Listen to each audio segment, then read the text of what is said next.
Туристер Қазақстанда ұялы байланыспен әлі де біраз уақыт қиналатын сыңайлы. Өйткені тау мен жазық далаға интернеттің сос сигналын тарту үшін қаржы жоқ. Цифрлық даму министрлігі үкіметке алақан жаюға да асықпайды. Бағдат Мусиннің пікірінше туризмді дамытуға жауапты мәдениет министрлігі қажет қаражаттың көзін табуы тиіс. Ұлттық парктер мен туристік соқпақтарға ұялы байланыс тарату үшін базалық станциялар керек. Базалық станция болу үшін антенналы мачталық құрылғылар салу қажет. Оны орнату онша қиын болмағанымен, оған электр жеткізу қиын. Сондықтан біз осы жұмыстардың шығынын бағалап, мәдениет министрлігіне жолдаймыз. Осыдан кейін мәдениет министрлігі қажет қаражаттың көзін іздейді.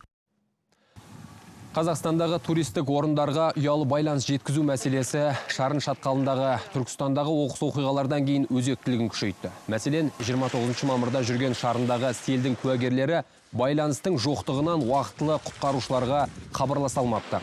Түркістан тауларындағы туристердің жоғалуына да қол жетімсіз интернеттің кесірі тигендігін кеше мәжілісмендер тілге тиек етті.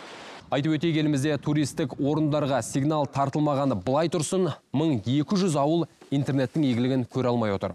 Оған да ақша жоқ.